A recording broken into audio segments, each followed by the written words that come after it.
Welcome to the Authentic Leaders Rising podcast, where high-achieving entrepreneurs and leaders come to receive deep, insightful conversations and practical guidance to move from hustle to flow without sacrificing their authentic self and the results. I am your host and Chief Energy Officer, Tammy Cho, a former patient care leader turned international best-selling author, speaker, and face and body analysis expert. Get ready to lead your authenticity, lead your energy, and lead your impact. Hi, everyone. Welcome to this week's podcast of Authentic Leaders Rising. Today, I have a special guest, Lisa of Journey to Bloom. And when I met Lisa, saw what she did, I really wanted to bring her on because this audience of neurodiversity, ADHD, autism, and such is not always well represented, and me caring a lot about authenticity, hearing Lisa's story and her story with her son really spoke to me, and I really wanted to bring her on here to share more about this. Welcome, Lisa. Thanks for being here. Thank you for having me. I'm excited to be here. Thank you. I hear so much about neurodiversity and many adults not discovering it till a lot later in their life, right? I also have a daughter that's being assessed for all of this. And so I think there's other parents out there who are in business, in leadership, and we all have our inner personal lives. So let's dive into it and speak about this, Lisa. I just want to introduce Lisa quickly here is that Lisa Richer is a certified neurodiversity consultant. She's a keynote speaker, sought after podcast guest speaking on neurodiversity and inclusion. She serves as a neurodiverse learning advisory chair at the Mandala School, the advisory board member of Parent Alliance for Inclusion, and the executive board chair of By With and for autistic adults. She's also a parent of two neurodivergent teenage boys with more than 25 years of combined leadership, human resources, training, neurodiversity consulting, and years as an elite level athlete. She brings all this together and has a framework to support people through all this. So special welcome, Lisa. I love to start by just hearing your story in all of this. I think people connect to stories, and I think it's always helpful to have people be able to connect with you through your story. So please go ahead. Yeah. So my story started pretty much when I was a little girl without even realizing it, of thinking differently, being different, but not knowing what that difference meant and losing my sense of self and my voice along the way. You mentioned that you didn't know that I was an elite level athlete. That played a big, big role. I did not know I was ADHD, as you had said. A lot of people don't know till later in life.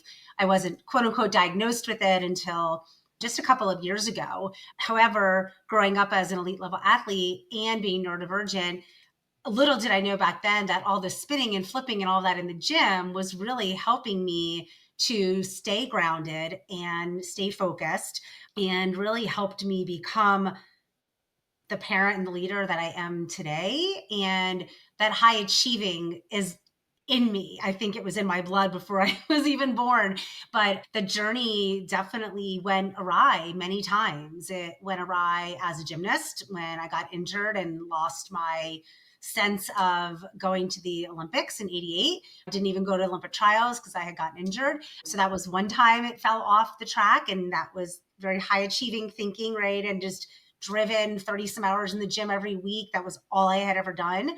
And then as a parent, my first child diagnosed autistic around 4.5.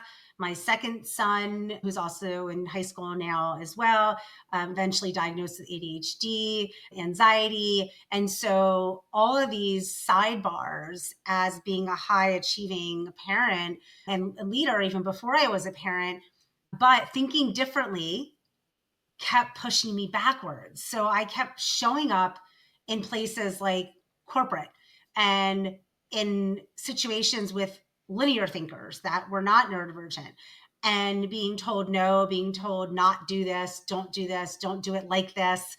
And so we talk about authenticity, and that's one of the things I loved about you and I talking initially. I was never able to truly be my authentic self in corporate at all, that I can certainly say. And as a gymnast, I could, because I was who I was without even realizing that there were things, but I had to work extra hard because of some of my differences that I didn't even know about till long after I was an athlete. And then navigating that parent journey. If I hadn't been an athlete, if I hadn't been put into situations where I had to be resilient and I had to persevere, I may never have found my way back to my authentic self. It's so beautiful the journey we've gone on to create who we are today. Often it doesn't feel very good as you're going through it, and seeing it at the other end of the tunnel, and now doing what you're doing, really helping people is beautiful, unfolding in itself. What you say about like being corporate and not being able to be yourself, and that's a very common story for someone not struggling with a condition, right? And I was hoping that you could dive into, because I feel like there may be people listening that may be in your boat and not knowing like some of the symptoms. And I'm curious if you could speak to what is that? How did that unfold for you? And what does that look like when you're helping people recognizing maybe the potential symptoms that someone may experience as maybe an adult? Yeah. So that's a great question. And the first thing I want to say is I'm not a psychologist, psychiatrist, so I do not diagnose people with any learning difference or neurodiversity, neurodivergence. When you look at the umbrella, there's so many things from anxiety, ADHD, autism are some of the very well-known ones. And then there's the called the D's, the dysgraphia, dyscalculia, dyslexia, dyspraxia.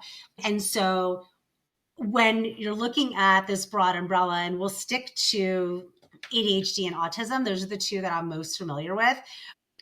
I would never diagnose someone, but the symptoms or the trends, if you will, of how people show up, they're informative pieces that can help you then go and try to get that diagnosis. And to me, diagnoses inform, they don't define who a person is.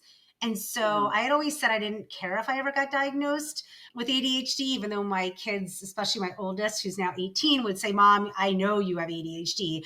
And there's a lot of things. So for me, there's the hyperactivity that shows up with ADHD. There's the having to jump from task to task, and it has nothing to do with my phone. I've been this way forever. I remember being like 8 years old and saying, hey, that stopwatch is running while my coach was having a really important conversation with us. And she said, did you listen to anything I said? Well, I was listening to her, but I was so distracted by the visual things going on around me. Mm. And so there's so many different things. Like, so if I stick on ADHD for another moment, whether it's for a child or yourself, executive functioning plays a big role. I used to think I was great at multitasking.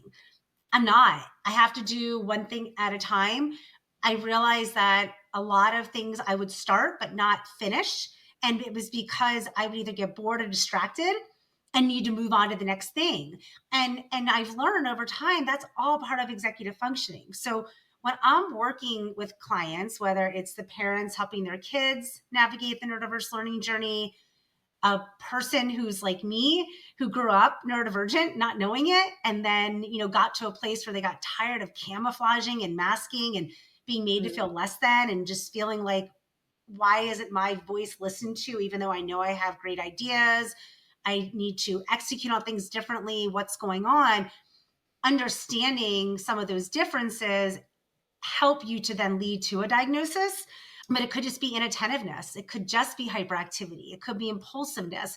So it's not possible to give all of what to look for, but there are a Mhm. lot, like CHADD is CHADD.org. It's for children and adults. It's a great place to go and learn about what does it mean? What does ADHD mean? Why is it ADHD now and not ADD or ADHD? Because it used to be both.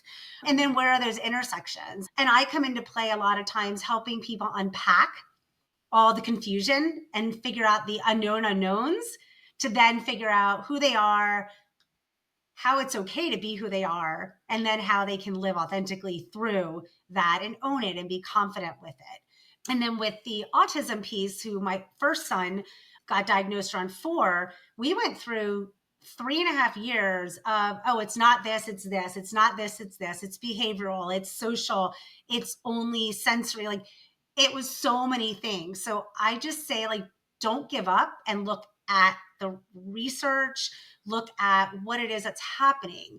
So autism used to call it the spectrum: high functioning, low functioning, middle functioning, and now it's levels 1, 2, 3, 4. However, people sometimes still say high functioning. Some call it Asperger's. So for the audience, and even for me sometimes, it's very confusing. Like, Mm, what do we listen to? And I will go back to the label doesn't matter as much as the information that helps you understand how to engage, work with one another, respect, and appreciate each other. So, for example, level 1 autistic, maybe someone that's just really struggling with a pragmatic language. So, understanding how to engage with one another, social skills, not being able to read social cues. It's not necessarily about the expressive and receptive language as it relates to a specific learning disability. It's more about the how you engage and understand one another. And then as the levels went up, it's how much more support and intensity do you need to help that child, the rigidity, some additional sensory.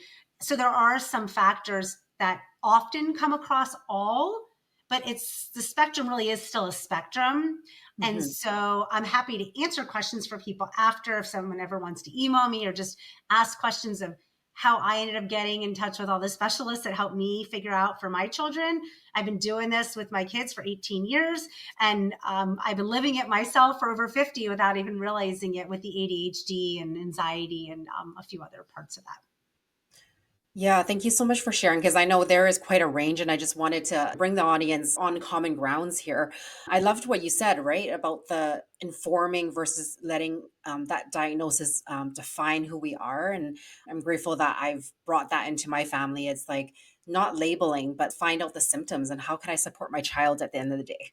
Yes, Because absolutely. essentially, that's what we're wanting to do as parents and even for ourselves. It's not the stigma or whatever that comes with the labels for any disease for that matter, right? Mhm. I'm curious, as you're speaking about all of this, I'm definitely seeing a lot of that play out in my own child. And I think this is a gift to talk to you in many ways, Lisa, because it's really highlighting and reminding me because I'm such a finisher and she often doesn't finish things. Okay, yeah. There's often the social cues and such, and it's bringing that level of compassion as a parent back to that and realizing it's maybe looking at my daughter as someone that is just how she is versus there's something wrong and I'm a finisher and there's nothing wrong with that either. You know what I mean? It's like just really chunking things down in this way. And so, well, thank you for that gift. Absolutely. Can I respond to that? Because there's Yeah, something please okay. do.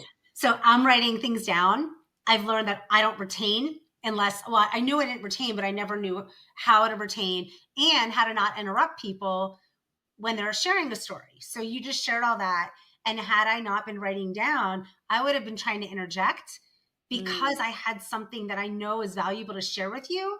But then you lose track of your statement. And yet, over the years, many times I was told, well, if you're writing it down, you're not being respectful, you're not listening. And mm, finally, when I realized, wait a minute, and I got confident and comfortable and courageous enough to say, actually, I am listening when I'm writing it down, or I am listening when I'm typing. Because when I'm not typing or writing, I'm distracted. My brain is somewhere else. And so I need to be writing or typing to be able to truly listen, which is very counterintuitive to many people and very counterintuitive to society in some ways. And so you were just talking about your daughter and her not finishing things. So I was thinking about a way to meet her where she is. And this, I think, is something that could be relevant for the audience just in general. And I'm thinking about, like, when I'm in business and as a business owner, it's so hard for me to not say yes, which I've learned not to because I'm a recovering people pleaser. But there's still times where I take on way more than I should. And then I never finish those either. So the mm, beginning and a middle and an end. So what I have learned to do when I'm in collaboration with others is set a deadline to have the meeting. So Tammy, when you and I first met, if we hadn't set this up, it probably would have been like months before we ended up in the meeting. Because at the end of the meeting, we said, okay, when, meet and greet, if you will, when are yeah. we going to have our conversation? And the same thing with Jonathan, who's someone that you and I connected through. I did something with his group, And we kept kicking the can because I kept delaying putting the slides together, and I had 80% of it done.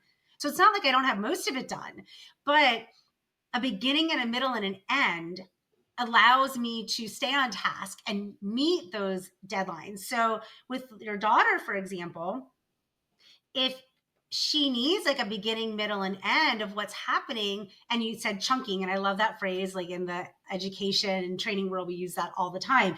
But chunk it and give her mini deadlines for when things get done. And then she's also going to feel more accomplished in those pause points of doing something. And that's just not for a child, that's for all of us. Mhm. And you're meeting your need to complete things, and you're meeting her where she is with her need for the structure, and likely the desire to feel like she's accomplishing things because she oftentimes does maybe get distracted, or for any whatever reason it is, doesn't complete things. So if you're completing pieces and you're getting accomplished for those, then it's again that positive recognition that makes you want to complete the next one. Yeah, yeah. So sort of setting different parameters for like for her to have structure to therefore finish the task at her own time, maybe at Yes. not at my time. So Yes. isn't that Yes. journey of life that things don't actually always happen in your timing, Tammy, with everything. And I think it's important to speak about this because a lot of high achieving, high performing people may have this judgment on self for my goodness, I didn't do that again, and oh, why am I like that, and leaves so much room for self judgment and criticizing self. And I hope that this episode really reaches the people that need to really hear this, that maybe there's something, and to bring in this deeper level of compassion for ourselves that I speak about a lot on my show. So I see you writing, and so I feel like there's something you want to say, Lisa. I'm just, like I said, I just write. And sometimes I'll share right away, and sometimes it'll come up later. But the self judgment, the self criticism, when I think back to going into burnout, and I think I met so many people through that phase of trying to gain the strength to move forward. And it was a couple of years into me owning my business, because I'd opened my business in 18, and then COVID hit mid 2020, right? And then I was in burnout by that summer. And so just that self judgment and criticism of, I made myself get here. Like I got here because I didn't do something, or I did too much of something. And I'll never forget telling my husband, we went to the doctor because I couldn't even drive. I was so shaky. I couldn't, my internal parasympathetic system, right? Is that the right phrase? It just wasn't functioning. Everything was just off kilter. And I remember saying, but I'm the strong one. And my husband said, whoever said you needed to be the strong one? Mm, And it was just, I just bawled, and it was such a release though. And I just want to yeah. share that, because when you let go of that judgment, when you let go of that shame, when you let go of the things that you thought were your responsibility, but really weren't, a lot can shift in a good way. It really Mm, can. And mhm, then allowing yourself to be vulnerable, as like for me, I was always there for everybody. But at a very young age, I realized that I was put in positions that I became a people pleaser. But then I ended up in survival mode for many, many years. And so being an overachiever, being a leader, and then being a parent on top of it, and thinking, I have to keep going. I have to keep going. And it was like this fraying rubber band. And as we're overachievers, neurodivergent or not, oftentimes we do end up in these places where you have no choice but to take a break, because your body has finally said enough. And mhm, if I get through to anybody here about nothing else than this, it's giving yourself permission to pause so that you can recognize, wait a minute, is that society telling me to go that route? Is it my spouse, my friends? Is it my younger self saying, judging because you were judged? So then you become judgy, mhm, whatever it is, giving yourself time to reconnect with the outdoors, grounding, like all these things that I learned through burnout. I go back to it now when I start to feel myself go there. Those little words in your mind, those phrases, they creep back in. And I just think mhm. about if you don't stop them before they creep in too much, you continue to lose that sense of authentic self, true self. And then to me, I truly believe then the world misses out on the goodness that you can bring to them for those that are your people. Because I've Mm, also learned that I'm not everybody's person, or I'm mhm. not a person for everybody, and that's okay. And as long as I'm living as my authentic, true self and willing to get feedback and take criticism from a standpoint of people that I'm surrounding myself with are truly intentionally want the best for me, then I will continue to be able to live in that place and learn and grow because I'm allowing myself to receive it, but also not judge myself as I'm receiving it. Yeah, no, that's so true. Like, it's like breaking apart these pieces, unraveling ourselves back to who we really are is so crucial. And I think for many high achievers, women or men, right, there's all these expectations that we're living to, in addition to figuring out these additional symptoms of Yeah. such. And I will speak to being someone that experienced burnout as well. Like, I was very high functioning, even at the tip of my burnout. Mm-hmm. And I think there is something called high functioning and anxiety and depression. And I think a lot of people are not connecting that you could be very high functioning and not Mm-hmm. be very well. We get used to putting such a strong mask on Yes. that unless we give ourselves that vulnerability or we push ourselves until we break down, like me, where I got wheeled off to emergency in front of everyone. And I Stayed up hear on my my son, couch for like weeks, could barely get down the stairs to make lunch for my kids at one point. yeah, Yeah. and the longer we leave it, the worse it is. And I think it's, yeah, important to speak to that. I also want to dive into these pieces of like, how did that masking work for you? You know that I do face and body analysis and the inner and outer world of the face. I really want to hear your journey on how you unraveled self. How did you know that you arrived at your authentic self Mm, and stepping into your leader, being who you really are, you know? yeah. Okay. Uh, I feel that here. So Yeah. it's when you say unraveled, the first thing I think of, well, my rubber band broke and I unraveled. And I point over here because there's a couch that now is in our basement that was in our bedroom. And it triggered me so much over the years that I ended up having to move it. Now I moved down to my basement. It's here again, but I don't have the same problems when I look at it anymore. But the first step, the reason I bring up that red couch is the first time I realized that I had unraveled, not just unraveled all of it, but that I was putting it back together to become that who my true self is, and or unbecome what I had become and re-become what I was always meant to be, was when I could look there and not get triggered. Mm. Because I would have sessions with my therapist, and I remember one day she's like, "Go outside or get off that couch when we're talking," because she could see it. She could see and feel. She does Reiki and all sorts of somatic healing and cranial, sacral, and all of that. She could feel the energy, and we did everything virtual. I've actually never met her in person because we started during COVID. She did EMDR therapy with me throughout our time also. And that was also a big part of unraveling all of those things that really weren't me, all the things I was holding on to because they were learned behaviors. As I started to feel lighter and more expanded, I started to notice I wasn't doing like this as much. You see my lines, they got real deep there in Mm. in my head. But when I started doing less of that, and I do a lot of virtual work, so I could even see it in my own face. And I used to do a lot of like 3 to 5 minute snippet recordings for LinkedIn and Facebook and stuff.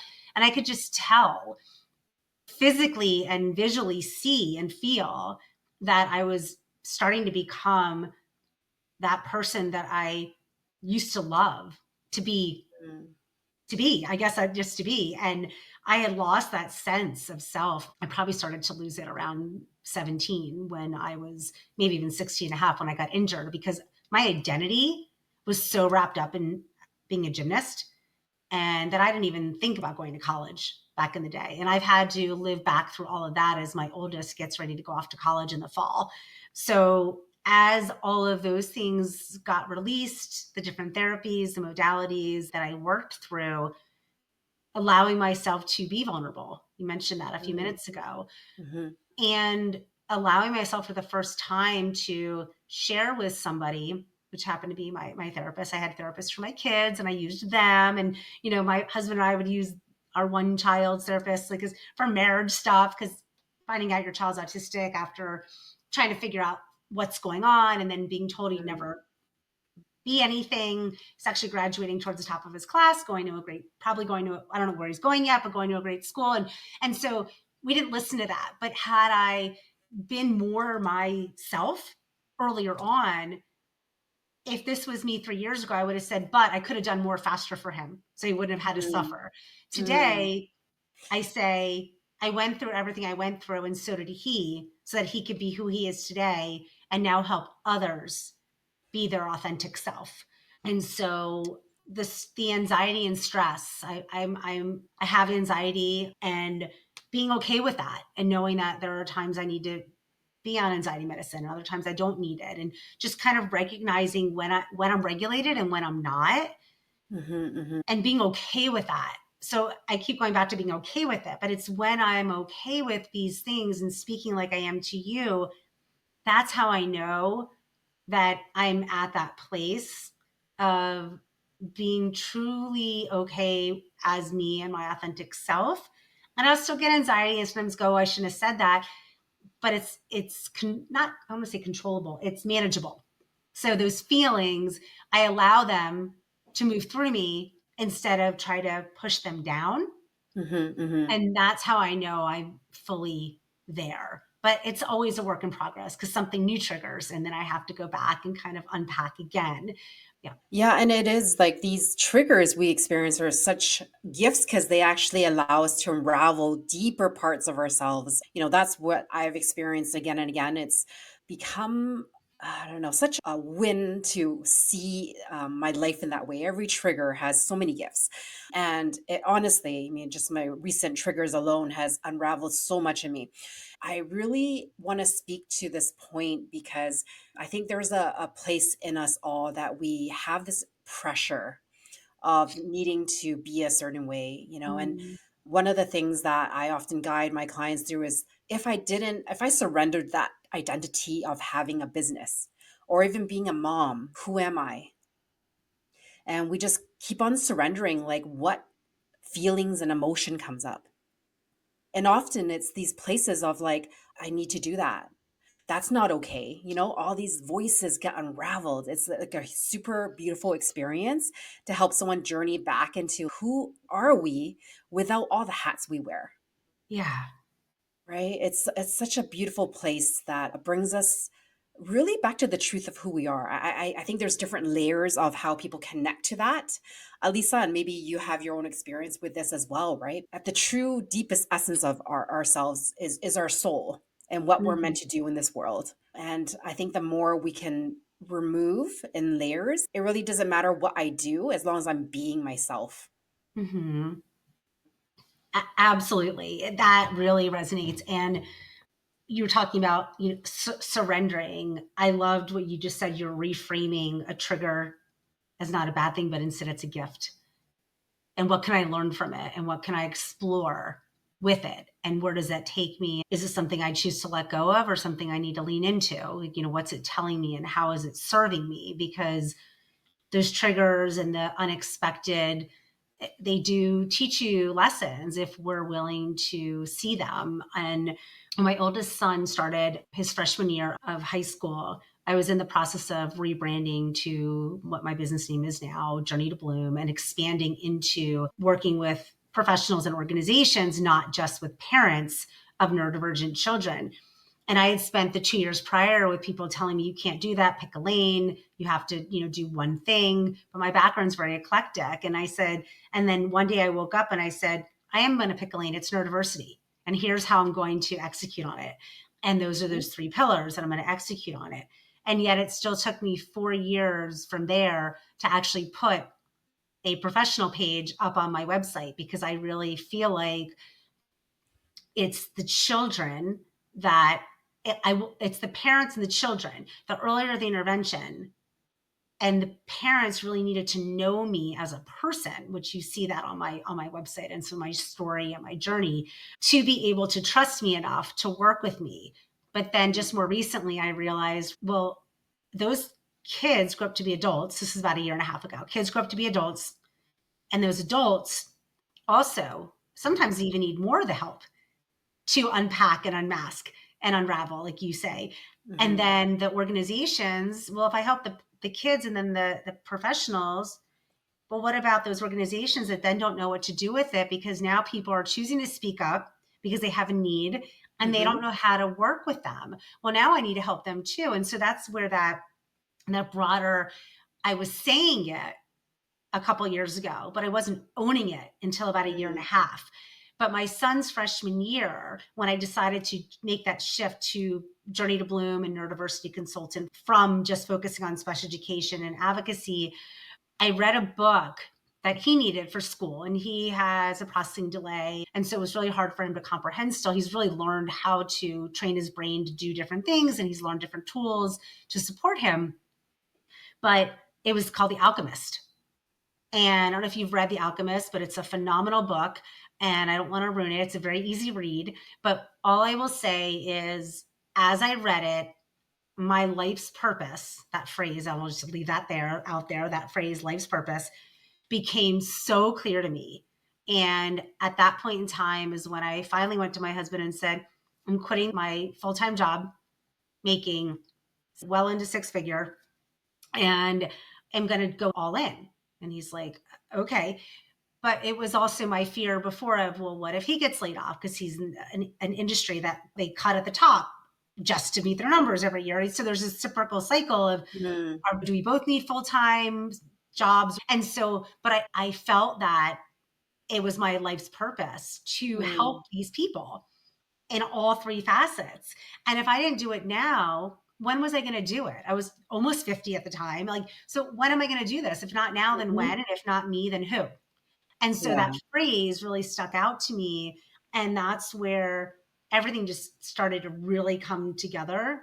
And then giving myself permission to work with a therapist for myself to start to really unpack and unravel all the things that made me lose my way. You know, when you shared that, Lisa, I just got like so many shivers of confirmation in my body. And that's often how spirit, God communicates with me. So I just wanted to Thank speak you. that into the space. I believe life is not all about the money, right? It's about a deeper truth within ourselves. So I just commend you for taking that step for yourself. Thank I you. think a lot of people know that and they don't do that. So, yeah, I just want to say kudos to you. Another piece I want to bring here is that one of the things I do is human design. It really speaks about someone's energy blueprint and what you spoke about, like all these different hats, working with professional organizations, being a podcast host, having your business, helping parents and the kids and such, right? Like all these pieces, we actually, some people are a certain type and we're actually meant to do that. But if we listen that, oh, we're supposed to focus on one thing, we never actually be ourselves. That's the way our energy works. Mhm. And it's, I just find things like this so confirmational, what you're saying and what you're finding out in yourself, that yeah, I'm embodying, this is actually who I am, like literally. So anyway, I just want to speak to that because I think it's beautiful when we can really link a deeper self-discovery and intimacy with our energy blueprint with what's actually happening. It's just like a deeper confirmation and trust we could build. Absolutely. And in collaboration with others, like everything I do is in collaboration.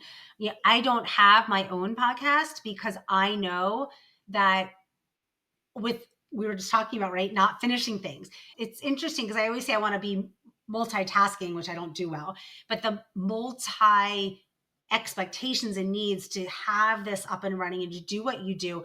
You know, I say to people, I'm in awe of the fact that you run a business and you're doing a podcast, because the way my brain works is all those moving parts don't work for me. I've learned that beginning, middle, and end, but I can do it in these different pillars. So while I'm doing all these different things, they're all intersected.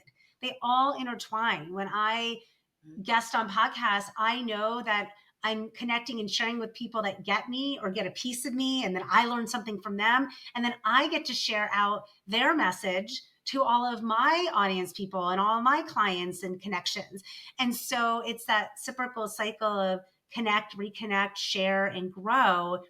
But even with I'm going to go back to my therapist, she's become my therapist slash thought partner, because there are times where I've said, I shouldn't do that. And she says, well, why not? Who told you not to do that? And I'm Mm. like, oh, so now she gets to be instead of don't do that, she gets to question why I'm saying not to do it. And oftentimes it goes back to a trigger of somebody telling me shoulda, coulda, whatever, shouldn't do that. Mm-hmm. And some of them I do say, okay, that's not right for now. But knowing where my capacity is and being, you talked about this earlier, where I have my notes all over the place, but where we're high achieving, right? High achieving people, maybe an individual that's a thought partner that works with others. Maybe you're leading a team of people. Maybe you're the parent, a leader of your parent group, or whatever it is. We all find ways to engage and lead, but where's our capacity? And so I can go down these different paths, but if I'm pushing past capacity and it doesn't feel good to me, that energy Mm-hmm. piece, Yeah. I need to acknowledge it and sometimes accept that I have to say no. And that's where my Mm. people pleasing trigger comes in. And I'm like, oh, but I can't. Oh, but wait. Oh, what's right for me to be able to live as my authentic self, push the boundaries, but not break them open to where I can't continue to be me and my authentic self and show up for Mm-hmm. others in that way. And that's Yeah. really important to me too, is I need to be able to have enough energy, space, and time to show up for those that I am being of support and service and in partnership with. Yeah, it's this constant balance of receiving for ourselves and giving to others. It's a beautiful dynamic that plays out every day that we need to actually be expert of within Mhm. ourselves. And Lisa, I'm just curious. I do need to like wrap up, but I would really. Do you have any last words that you want to bring to the audience today? Gosh, I'm going to share how all of this came together. And I'm going to really encourage people to lean in whatever makes sense for them, if any of this makes sense. So back in 2020, we were talking about New Year's resolutions. And I said, I hate New Year's resolutions because people either break them or they start out really good or they're these huge, gigantic goals and then they fall flat. So the word, pick a word, had gotten very popular over time. And so in 2020, somebody had said, well, why don't you just choose a word? And I said, okay, that I can wrap my head around, that I can get behind. So I chose the word courage. Mm, Well, now I'm 5 years in and I'm still choosing the word courage. And mm, people will say to me, well, don't you want to pick another word? And I said, no, I'm expanding on what that means. So my first year, courage just meant courage. Then it was, okay, courage to do what? To have the capacity to say no, not now, not yet. The courage to be my authentic self, which meant to go through my lived experience in community and use my intuition because it does serve me well. mhm, And the third part was in collaboration. So it was have the curiosity and the clarity to make those connections. And all of that this year has led me to add in the desire to be me. mm, And so mm. that one word, it's still a word, but I'm choosing to use it how it's going to serve me, or it allows me to still be my authentic self. And so whether it's a word, a phrase, a group of people, trust your intuition, because I can certainly tell you when I stopped trusting mine, that's when the wheels went off the track. And Mhm. now that I trust them, things come toward me and the right things come toward me instead of just things. Yeah, yeah, entirely. When we could really follow our energy alignment and all of that, and really trusting our intuition. That looks different for everyone, but when we trust it, everything does flow. That's definitely what I notice as well. So it's so beautiful, Lisa. I'm so happy to have brought you on today to really share this intertwined journey with the neurodiversity and being our diverse selves. And it's beautiful. And like just remember to, if you're listening, love who you are, exactly where you are at with everything that is being expressed from you, because there's just more of you to be unraveled and to be cared for and to share with the world. So Lisa, if someone wants to get a hold of you, where should they go? Absolutely. So there's a couple places. You can find me at on my website, journey, the number 2, bloom.com, all one word. If you end up writing journey, the T.O. Bloom, it'll get to me as well. You can probably also get there with my name, so it's okay. And then on LinkedIn, it's Lisa Lazar, Lazar, Richer. So my first name, maiden name, last name. And then on Facebook, the same way, Lisa Lazar Richer. And you can reach out in any of those facets, tag me somewhere, message me. I love to collaborate, answer questions. And if it works out, work with people that feel that I can be of service and support to help them reach their goals and in any of the areas that are what I believe is my life's purpose to help them in. So thank you. Beautiful. Thank you. I think it's beautiful to work with people that are passionate and on purpose. Please reach out to Lisa. She's definitely got a wealth of knowledge behind her personally and professionally. Please do that. I'll put the information at the bottom of the show notes. Thank you so much, Lisa. Thank you so much for sharing your wisdom and being here today. Thank you for having me. I really appreciate it. Thank you so much for listening to the Authentic Leaders Rising podcast.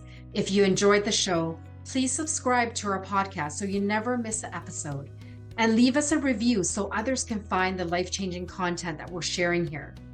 We are starting our movement on our way to number 1, and we need your help to get there.